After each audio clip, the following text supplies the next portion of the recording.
큰 죄를 짓고 죄책을 꼭 해야 하나요? 죄책감을 꼭. 자, 큰 죄를 지었을 때에는 당연히 우리가 죄책감을 가져야죠. 근데 보세요. 근데 그 죄책감이라는 게 큰 죄를 지었을 때는 죄를 지었기 때문에 죄책감을 갖는 건 당연히 필요하죠. 근데 봐봐요.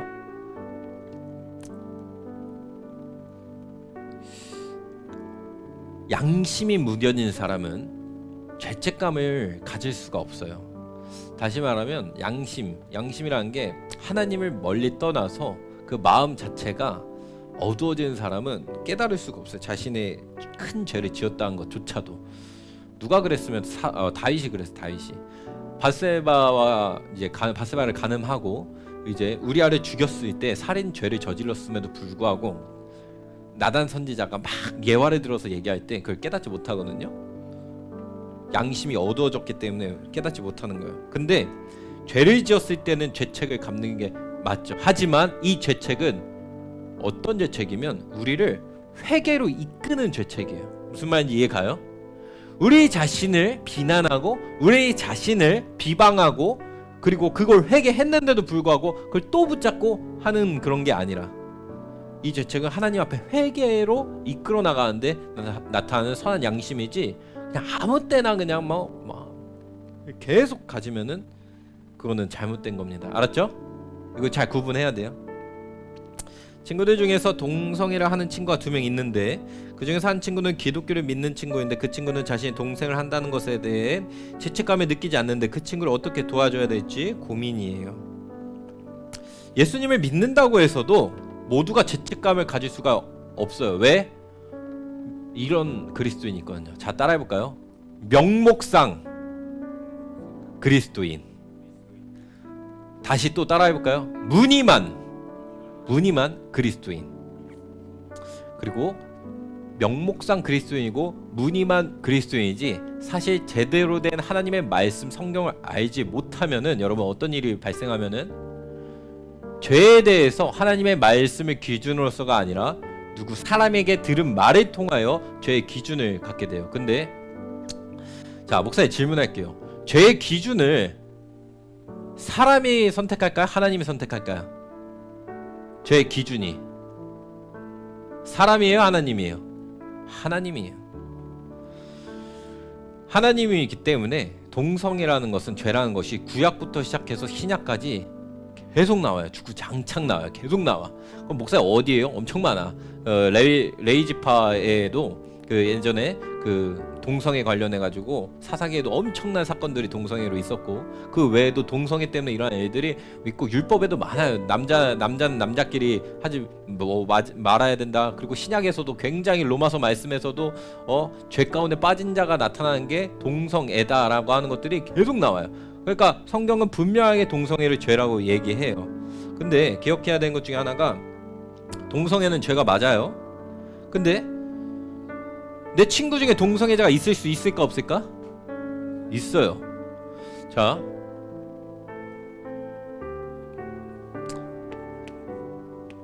동성애는 죄예요. 근데 담임 목사님도 항상 말씀하시잖아요. 동성애는 죄라는 것은 분명하다. 근데 동성애자인 사람 자체도 사람 자체를 죄인 취급하고 멀리하라고 해요? 그렇게 말씀하지 않아요. 담임 목사님도 항상.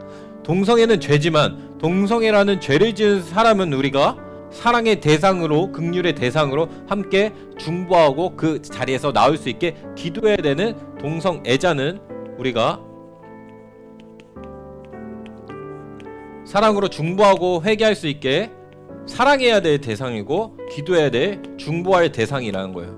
이거를 여러분이 착각하면 안 돼요. 무슨 말인지 이해가죠? 왜? 죄는 다 똑같아요. 왜 동성애만 문제입니까? 아니에요. 간음도 똑같아요. 자, 봐봐요. 간음은 죄예요. 이름 바꿔도 똑같아요. 간음은 죄예요. 그 간음한 사람은 여러분이 미워해야 될까요? 아니요. 사람은 그럼에도 불구하고 우리가 사랑해야 되고 중보해야 되고 해야 되는 거예요. 무슨 말인지 이해가요? 사람을 우리가 미워하는 게 아니에요. 그 죄를 미워하라는 거지. 근데 이제 이 친구가 얘기하는 것 중에 하나는 죄책감을 느끼지 않는데 어떻게 해요? 쉽지 않아요. 근데 가장 중요한 것은 성경을 통해서 알려줘야 돼. 성경을 통해서 하나님의 말씀이 어떤지, 하나님의 말씀을 주구장창 성경 구절을 통해서 하나씩 얘기해줘. 근데 목사님 친구 중에서도 목사인데도 불구하고 동성애가 죄가 아니라고 하는 사람이 있을까요, 없을까? 있어요. 그 사람한테 목사님이 열심히 설명해도 그 사람은 들을까 안 들을까? 안 들어요. 어려워요. 그래서 그 목사님을 위해서 목사님도 중보하고 기도하는 마음은 있어요. 그리고 이 사람이 하나님의 진리를 온전히 알게 해달라. 근데 그 사람이 목사 얘기를 잘 들을까 안 들을까? 안 들어요. 왜냐? 이제부터는 신념이거든, 이것은. 그래서 되게 어려워요. 하지만 그럼에도 불구하고 우리는 계속 이야기해 줘야 돼요. 성경의 말씀들을 통해서 동성애는 죄다라고. 예. 이 정도면 될까요, 답변이? 어떻게 도와줘야 되냐? 도와줘야 되는 것은 사실 이제 목사님처럼 여러분이 다 소개해주고 성경 말씀 알려주면 좋겠지만, 만약에 그게 어렵다면 목사님 같은 사람이 연결해주면 좋고, 그리고 그 친구가 잘못된 생각에서 빠질 수 있도록 기도해야 돼요. 그리고 동성애를 하고 있는 그 친구를 죄인 무조건 여러분 미워해야 될까요? 죄인이지만 우리는 기억해야 될 게 그 사람은 우리가 품을 수 있어야 돼요. 그게 하나님 말씀이에요. 왜? 우리도 죄인일 때 누가 우리를 위해서 십자가에서 죽으셨어요? 아직 우리가 죄인일 때 우리를 사랑하셔서 예수님이 십자가에서 죽으셨나니, 여전히 예수님은 그 죄인된 친구를 위해 사랑하셔서 기다리고 십자가에 계신 거예요. 이해 가요? 네, 그거는 잊으면 안 됩니다. 오늘 질문 많아요. 야, 지금 소년원까지 갔다 와서 끝낼게요. 갑자기. 네. 자, 가룟 유다가 예수님을 판 건 마귀가 시켜서 그런 것 아닌가요? 회개하지 못한 것도 하나님이 회개하는 마음을 안 주셔서 그런 것 아닌가요? 왜 가룟 유다는 지옥에 가야 하나요? 자, 하나님이 회개하는 마음을 가룟 유다에게 안 주셨을까? 여러분이 그거 아셔야 돼요. 목사님이 다 지금 신학적으로 다 설명할 수 없지만, 회개에 이르는 선한 양심은 모두에게 있습니다. 자 집중. 다 봐봐요. 예수님을 믿든 예수님을 믿지 않든 복음을 듣는 순간 회개하는 사람도 있고 회개하지 않는 사람도 있거든요. 근데 이 회개할 수 있는 양심은 우리 모두에게 있다고 성경 말씀에 기록하고, 이거를 존 웨슬리는 뭐라고 하면은 선행 은총이라고 얘기해요. 너무 어려운 단어니까 여기까지는 얘기 안 가지만, 선한 양심은 누구에게나 있습니다. 복음을 들었을 때 회개할지 말아야 될지에 대한 양심 자체는 하나님이 이미 우리에게 주셨다는 거예요. 물론 거기에서 주님을 믿고 회개할 뿐만 아니라 예수님을 믿는 믿음으로 나아가는 데는 하나님이 주시는 은총이 있어야 돼요. 이 친구처럼 은총이 있어야 돼요. 하지만 회개를 깨닫고 내가 죄인이라는 것을 깨닫는 것만큼은 모든 인류에게 하나님이 주신 은혜예요. 다 있어요. 그러나 사람들 중에 그걸 선택하지 않는 사람과 선택한 사람이 있는 거예요. 일단 이걸 기억해야 되고요. 가룟 유다는 근데 왜 지옥에 갔냐요? 결정적인 이거예요. 베드로는 예수님을 배반했지만 다시 주님 앞에 회개하고 돌아왔지만, 가룟 유다는 주님 앞에 돌아와 회개한 것이 아니라 자기 정죄감, 자기 죄책감에 빠져서 그 마음에 빠져서 스스로 악한 행동으로 자신의 삶을 끝내는 방식으로 갔기 때문이에요. 자기 죄책감을. 근데 그걸 누가 했을까? 사탄이 하고 있었던 거죠. 계속. 우리가 기억하는 거예요. 우리는 그래서 지옥 가는 거예요. 오늘 가룟 유다는. 근데 우리는 누가 돼야 되면 베드로가 돼야 돼요. 베드로만 특별해가지고 죄를 짓고 예수님을 배반한 게 아니라 우리도 똑같아요. 베드로랑 우리도 다를 바가 없는데, 기억해야 되는 것은 우리는 회개하고 주님 앞에 돌이키고 주님 앞에 돌아와야 되고, 더 이상은 정죄함을 갖지 않는 주님이 주신 참 자유를 누려야 되는 거예요. 무슨 말인지 이해 가나요? 아마 네, 이해 갈 거라고 생각하고 넘어가겠습니다. 네, 오늘 확실히 죄 관련, 목사님 알아요, 여러분. 죄 관련해서 이제 설교하면은 여러분들이 질문을 많이 해요. 자, 회개를 해도 하나님이 그 기도를 들으셨는지 모르겠어요. 용서에 대한 확신이 없어서 죄책감이 남아있는 것 같아요. 맞아요. 목사님도 그럴 때 있어요. 목사님도 이게 마을에 공감이 가요. 하나님께 회개했는데 이게 진짜 하나님이 뭐 이렇게 약간 뭐 목캔디 같은 거 먹었던 것처럼 몸에 화한 느낌이나 약간 막 이런 시원한 느낌이라도 어떤 때는 눈물이라도 흘리면은 아 진정성 있는 회개를 한 것 같다라는 그런 외적 표현이 있을 때에는 그런 것처럼 느껴지지만 중요한 것은 이제 그렇지 않을 때는 나 회개했는데 이거 주님이 용서하신 건가? 우리가 의심이 될 때 있죠. 근데 목사님 전에도 이야기했지만 여러분 주님 앞에 진실되게 내가 알잖아요. 진실되게 주님 앞에 회개했다면은 내 마음과 감정이 어떻든 변화가 없든 그런 거랑 상관없이 죄책감으로 이 남아 있는 거는 이제 우리가 잊어야 되는데 뭘로 잊어줘야 되면 하나님 말씀을 의지해서 있는 거예요. 하나님의 말씀에는 분명히 주님 앞에 회개한 자는 죄사함이 없다고 주님 하신 말씀을 붙잡으로 말미암아 이제는 내 안에 있었던 죄책감을 쳐내는 거예요. 죄책감과 이 사단에 참수하는 거사 이걸 회개한 거는 끝났다. 물론 그렇다고 해가지고 이제 뭐 사도 바울이 막 이러진 않았죠. 예를 들어 내가 살인을 저질렀어. 너무 극단적인 예신가? 아무튼 사도 바울이 막 그렇다고 해가지고 여전히 나는 죄인 중에 괴수입니다 라고 고백하는 게 분명히 있죠. 사람들 앞에서는 이렇게 얘기할 때가 있죠. 하지만 그거는 말 그대로 과거의 자기를 얘기하기 위해서 그걸 다 통과했으니까 할 수 있는 거지. 여러분이 막 이 싸움을 할 때 스스로 다시 그걸 끄집어 와가지고 하는 것은 절대 바람직하지 않아요. 그리고 회개는 목사님 늘 얘기하지만 용서에 대한 확신이 내가 뭐 외적인 표현으로 나타나서 될 것이 아니라 주님 앞에 진실되게 회개했다면 주님의 말씀에 의지해서 그것은 이루어지고 있는 거예요. 눈에 보이지 않아도 당연히 안 되는 거예요. 왜? 여러분은 육신을 입고 있기 때문에 이 회개를 통해서 이루어지는 죄사함은 영적인 일이기 때문에 이제 느껴지지 않을 때가 있어요. 그러면 목사님 어떤 때는 막 눈물 흘리면서 기도하잖아요. 그때 왜 그럴 때도 있어요. 성령님이 우리 안에 임재하셔서 우리 안에 마음에 뜨거운 마음을 주시고 주님께서 우리를 하나님의 자녀가 되심을 확증하게 하실 때에 나타나는 현상들이 있긴 하지만 하나님 말씀에 보면 늘 계속 그 현상들 계속 따라오는 게 아니에요. 그리고 그 현상을 쫓아가는 신앙은 궁핍하고 힘들고 어려워요. 바람직한 게 아니에요. 그건 목사님 얘기해 줄게요. 네, 여기까지. 느낌의 의지랑 그건 아니다라는 것을 굉장히 훌륭한 영적 거장인 사람들이 늘 쓴 일기 같은 게 있어요. 일기가 그 영적 일기를 보면 늘 모든 순간에 현상이 나타나진 않아요. 우리랑 비슷해요. 그러니까 걱정하지 않아도 됩니다. 이것은 나한테 막 뭐 목캔디 같은 화한 마음이 없어요. 이럴 필요는 없어요. 자, 교도소에 들어갔다가 나온 사람이 성경책을 들고 나오면서 자신은 용서받았다고 하는 것을 종종 보는데 진짜 죄사함을 받은 건가요? 쇼맨십이죠. 많이들 하는 쇼맨십이에요. 쇼맨십. 이거는 목사님 얘기할 때는 그러니까 이건 뭐 이런 사람이 다 쇼맨십이다 이렇게 말할 수는 없겠지만 상당수가 쇼맨십이에요. 왜 목사님 그렇게 생각하면 정말 교도소에서 예수님을 믿지 않던 사람이 자신이 죄인이라는 것을 깨달은 사람이면은 성경책 들고 나면서 나는 용서받았습니다라는 사람들 앞에서 그걸 하는 거를 티내는 것을 그거를 과연 그렇게 할까?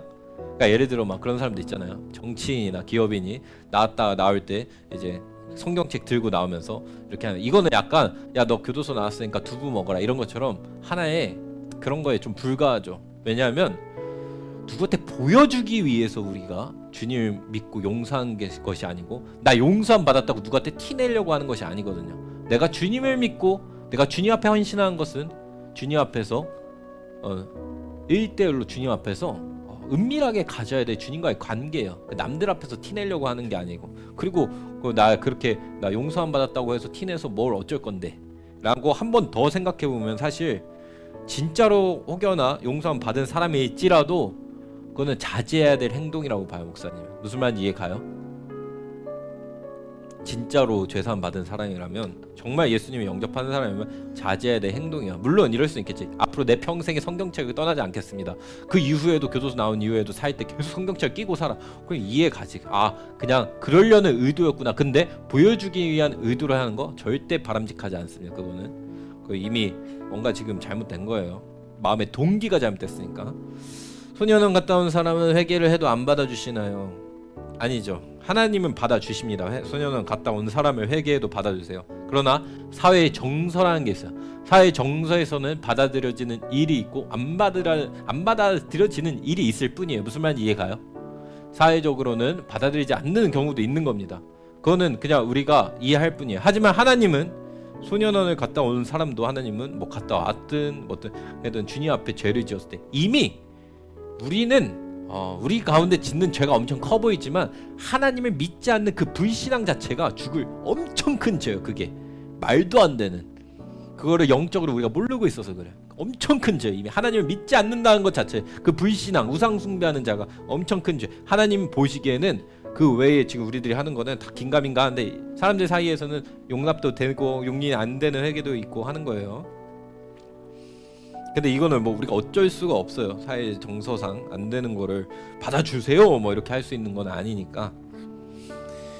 자, 그리고 계속 원래 소년원까지 하고 끝낸 거였는데 질문이 더 들어와서 빨리 하고 끝낼게요. 사람이 죄를 짓는 것이 모두 그 사람의 탓인가요? 그 사람이 불안 환경이거나 정상적인 가정교육을 못 받았던 것은 하나님께서는 고려되지 않나요? 좋은 질문 잘 했어요.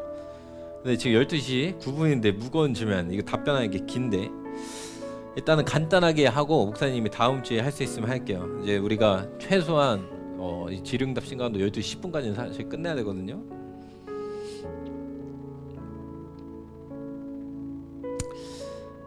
자, 근데 여러분 기억해야 되는 게 있어요. 사람이 죄를 짓는 것이 모두 그 사람의 탓인가? 불화환경이나 이런 건 정상 참작이 안 되냐? 근데 죄라는 것은 있잖아요. 뭐 정상 참작이나 이게 지금 이루어지고 뭐 이럴 게 아니에요. 우리가 뭐 법정에서 이루어지는 단순히 이런 정상 참작이 아니고 죄라는 것은 그냥 유죄예요. 이 죄는 그냥 죄 자체예요. 지으면은 우리에게 하나님과 멀어질 수밖에 없는 그 죄예요. 근데 사람마다 다양한 사람들이 있죠. 어려운 환경에 있어도. 근데 반문도 또 있는 거예요. 뭐가 있으면은 어려운 환경에서도 잘하는 사람들이 있어요, 없어요? 잘 되는 사람들, 그 가운데서 작은 빛을 발견하고 그 길로 가는 사람들도 있어요. 이건 기독교 윤리적인 질문이라서 목사님이 나중에 시간 되면은 좀 더 깊게 하나의 설교처럼 한번 얘기해 줄게요. 근데 중요한 것은 그 사람 탓인가요 했을 때 그 사람 잘못이 맞아요. 죄는 어디 다른 데에다가 어떻게 뭐 이렇게 해가지고 넘길 수 있는 영역은 아니에요. 죄는 그 사람의 잘못이 맞다는 거 기억해야 돼요. 그래서 죄를 무슨 더 줄이거나 뭐 우리가 법적으로 예를 들어서 뭐 감형이라고 하죠. 감형이나 이런 정상 참작이나 사유나 이런 건 없습니다. 우리에 있어서는.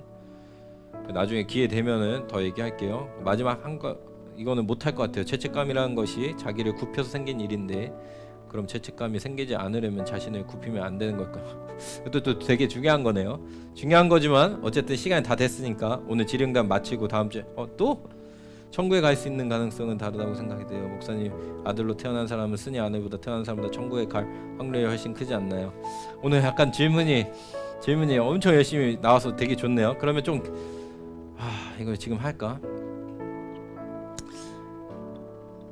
천국에 갈 수 있는 가능성이 다를 수 있다. 여러분이 오해하면 안 되는 것 중에 하나는 목사 아들로 태어난 사람과 스님 아들로 태어난 사람 천국 갈 확률이 되게 다를 것 같아 보이잖아요. 근데 로마서 말씀에서 사도 바울이 뭐라고 얘기하면은 여러분이 이제 말씀을 알아야 되는데 모든 사람은 하나님이 계시면 알 수밖에 없다. 어떤 것을 통해서 이 자연 만물을 통해서 알 수밖에 없는 그 마음이 이미 있다라고 얘기해요. 첫 번째, 그거는 로마서를 통하여 사도 바울이 얘기한 거. 모든 사람에게는 하나님을 믿을 수밖에 없는 양심, 아니 하나님이 계시다는 것을 알 수 있는 양심이 있고, 그러나 그걸 선택하든 선택하지 않든 그거는 각자에게 본인들이 선택하고 있는 것이다 얘기하고요. 이렇게 얘기할까요? 목사 아들로 태어나서 훨씬 더 하나님 믿기 어려운 경우가 있을 수 있어요. 친구 목사님 중에는 중학교 때까지 나는 예수 안 믿었어요 라고 얘기하는 사람들도 있고, 예수님을 안 믿고 떠나가는 사람들도 많아요. 오히려 목사님 아들이기 때문에 복음을 들었지만. 왜 그렇죠 목사님? 목사님 아들로서 살아가는 삶이 녹록지 않았던 거예요. 복음과 상관없어 보였던 거예요. 오히려 더 어려웠던 거예요. 신앙을 형성하기 더 어려웠던 거예요. 왜? 하나님의 말씀은 이렇다는 것을 봤는데, 들었는데 실제로는 그렇지 않은 것 같은데요. 괴리감에 빠진 목회자 자녀들이 얼마나 많은지 알아요? 그래서 목회자 자녀들 중에 양갈래로 많이 가요. 극단적으로. 하나는 엄청나게 모범생처럼 가는 사람도 있고, 하나는 아버지가 목회자라는 걸 상상할 수도 없을 정도로 마음대로 사는 사람. 왜? 오히려 그 가운데에서 깨졌거든요. 그 마음이 실족했거든. 스님의 아들로 태어난 사람 맞아요. 그럴 수 있죠. 복음 안 들어본 것 같을 수도 있지. 하지만 언젠가 살아가면서 복음을 듣는 순간, 들려지는 순간 그것을 선택하는 사람이 있고 선택하지 않는 사람이 있는 거예요. 그 안에서 그 양심 가운데에. 그래서 이런 사람들도 주님을 영접하는 사람들이 굉장히 많아요. 목회자 자녀라고 해서 다 하나님 믿고 천국 가거나 그러지 않아요. 엘리 제사장의 두 아들, 성경에 나오는 사사의 아들이었지만 그 두 아들은 지옥에 갑니다. 지옥에 갔다고 봐야겠죠. 하나님께서 굉장히 분노하십니다. 아무리 교회에 종사하고 심지어 그 사람이 목사가 됐든 뭘 했든 자녀가 했든 그 안에 참 신앙이 없으면은 그렇지 않아요. 그리고 뭐 얘기할 수 있는 건 되게 많은데 어쨌든 우리의 눈으로 봤을 때는 이 사람은 하나님 더 믿기 더 좋았을 사람, 이 사람은 하나님 믿기 힘들었을 것 같은 사람, 우리의 기준으로는 다 이렇게 볼 수 있지만 근데 그거는 우리 기준일 뿐이에요. 여기는 하나님만 아십니다. 그 사람에게 주신 하나님의 은총이 있고 은혜가 있고 그 선한 양심이 있고 본인이 그 안에서 결단한 믿음의 반응이 있고 한 것이기 때문에 이걸로 꼭 되지 않는다는 거. 어쨌든 나중에 이 앞에 두 개도 할게요. 자, 지령단 마치겠습니다.